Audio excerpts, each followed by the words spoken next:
LR, the liberal redneck here, coming to you from a country whose president forced a shutdown of our government for 35 days at a cost of $11 billion, according to the Congressional Budget Office, in a pissing contest so he could fulfill a campaign promise that only 35% of our citizens are in favor of enacting.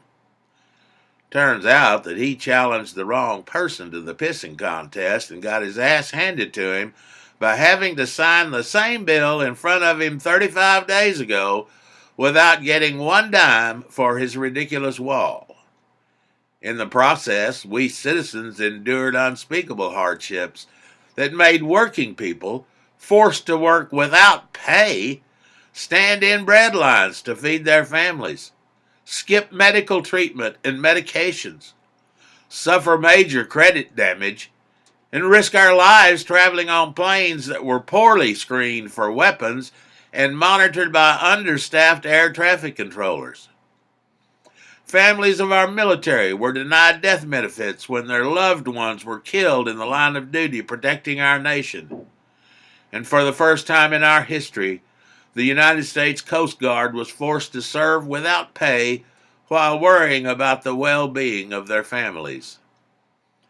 In spite of our myriad problems at home, the President and his Senate henchmen did manage to get sanctions on a Russian oligarch suspected of being a major player in his country's attack on our election process lifted so he could once again do business in the nation he violated.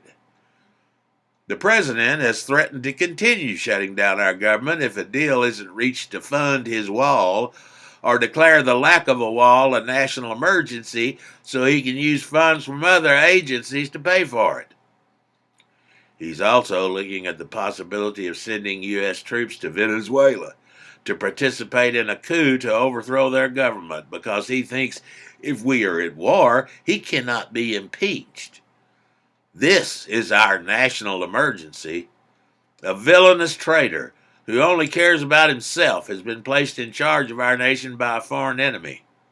He must be stopped before he completely destroys our democracy, or we will become a dictatorship and go around addressing each other as comrade. You can reach me at theliberalredneck@gmail.com.